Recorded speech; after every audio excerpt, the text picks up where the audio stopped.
नमस्कार साथियों, आप सभी का स्वागत है मेरे YouTube channel the spiritual journey पर।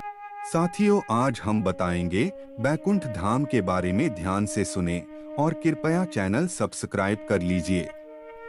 साथियों, वैकुंठ का शाब्दिक अर्थ है जहां कुंठा न हो। कुंठा यानी निष्क्रियता, अकर्मण्यता, निराशा, हताशा, आलस्य और दरिद्रता। इसका मतलब यह हुआ कि बैकुंठ ऐसा स्थान है जहां कर्महीनता नहीं है, निष्क्रियता नहीं है। कहते हैं कि मरने के बाद पुण्य कर्म करने वाले लोग स्वर्ग या वैकुंठ जाते हैं। वैकुंठ धाम मान्यता है कि इस धाम में जीवात्मा कुछ काल के लिए आनंद और सुख को प्राप्त करती है, लेकिन सुख भोगने के बाद उसे पुनः मृत्युलोक में आना होता है। इस स्थान को स्वर्ग से ऊपर बताया गया है। वैकुंठ के ऊपर कैलाश पर्वत है। वैकुंठ को सूर्य और चंद्र प्रकाशित करते हैं। यहाँ गौर करें तो यह विष्णु का बद्रीनाथ धाम हो सकता है। आइए आपको बताते हैं वैकुंठ धाम कहाँ है और वह दिखता कैसा है। हिंदू धर्म के अनुसार कैलाश पर महादेव ब्रह्मलोक में ब्रह्मदेव बसते हैं। उसी तरह भगवान विष्णु का निवास वैकुंठ में बताया गया है।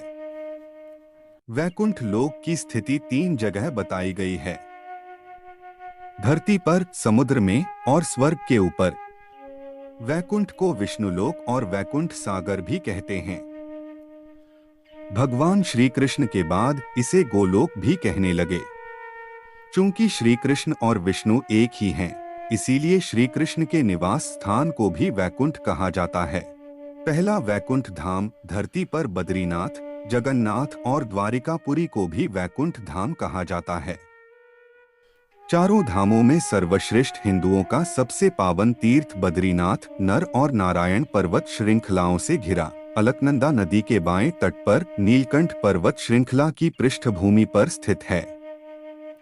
भारत के उत्तर में स्थित यह मंदिर भगवान विष्णु का दरबार माना जाता है।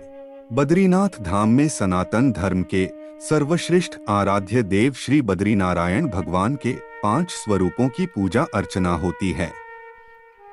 विष्णु के इन 5 रूपों को पंच बद्री के नाम से जाना जाता है: श्री विशाल बद्री, श्री योगध्यान बद्री, श्री भविष्य बद्री, श्री वृद्ध बद्री और श्री आदि बद्री। बद्रीनाथ के अलावा द्वारिका और जगन्नाथपुरी को भी वैकुंठ धाम कहा जाता है। कहते हैं कि सतयुग में बद्रीनाथ धाम की स्थापना नारायण ने की थी। त्रेतायुग में रामेश्वरम की स्थापना स्वयं भगवान श्री राम ने की थी। द्वापर युग में द्वारिका धाम की स्थापना योगीश्वर श्री कृष्ण ने की और कलयुग में जगन्नाथ धाम को ही वैकुंठ कहा जाता है। पुराणों में धरती के बैकुंठ के नाम से अंकित जगन्नाथपुरी का मंदिर समस्त दुनिया में प्रसिद्ध है।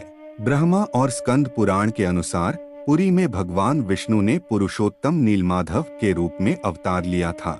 दूसरा वैकुंठ धाम दूसरे वैकुंठ की स्थिति धरती के बाहर बताई गई है। इसे ब्रह्मांड से बाहर और तीनों लोकों से ऊपर बताया गया है। यह धाम दिखाई देने वाली प्रकृति से 3 गुना बड़ा है। इसकी देखरेख के लिए भगवान के 96 करोड़ पार्षद तैनात हैं। हमारी प्रकृति से मुक्त होने वाली हर जीवात्मा इसी परमधाम में शंख, चक्र, गदा और पद्म के साथ प्रविष्ट होती है।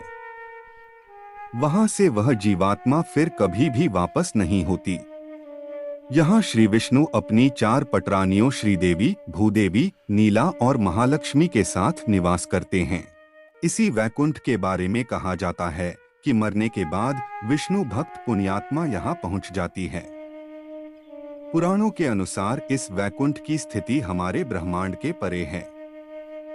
जीवात्मा जब उस वैकुंठ की यात्रा करती है तो उसको विदा देने के लिए मार्ग में समय के देवता, प्रहर के देवता, दिवस के देवता, रात्रि के देवता, दिन के देवता, ग्रहों के देवता, नक्षत्रों के देवता, माह के देवता, मौसम के देवता, पक्ष के देवता, उत्तरायण के देवता, दक्षिणायन के देवता, सभी तलों, अतल, सुतर, पाताल आदि के देवता, सभी 33 कोटि के देवता पहले उसे पुनः किसी योनि में धकेलने का प्रयास करते हैं या वैकुंठ जाने देने से रोकते हैं।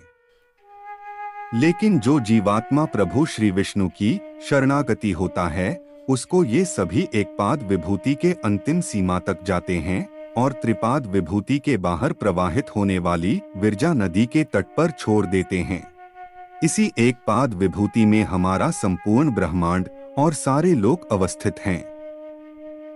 इस एकपाद विभूति की सीमा के बाद शुरू होता है वैकुंठ धाम। पौराणिक मान्यता है कि इसी वैकुंठ धाम और एकपाद विभूति के मध्य विरजा नामक एक नदी बहती है। इस नदी से ही त्रिपाद विभूति शुरू होती है, जो वैकुंठ लोक है। मुक्त होने वाली जीवात्मा को जब सभी देवता विरजा नदी तक छोड़कर जाते हैं, तब वह जीवात्मा नदी में डुबकी लगाकर उस पार चली जाती है। उस पार से पार्षदगण उसको सीधे श्रीहरि विष्णु के पास ले जाते हैं। वहां वह उनके दर्शन करके परम आनंद को प्राप्त करते हैं।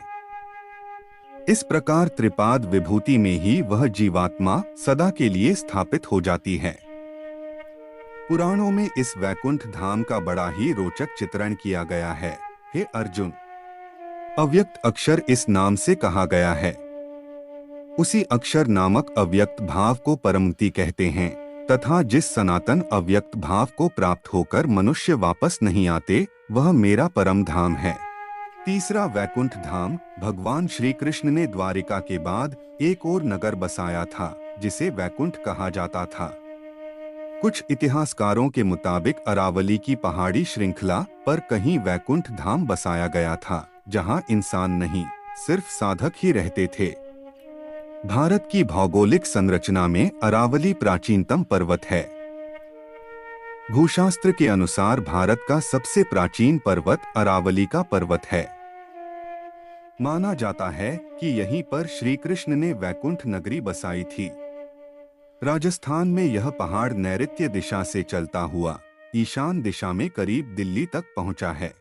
वैकुंठ और परमधाम में अंतर। परमधाम कहते हैं कि परमधाम में जाने के बाद जीवात्मा सदा के लिए जीवन और मरण के चक्र से मुक्त हो जाती है।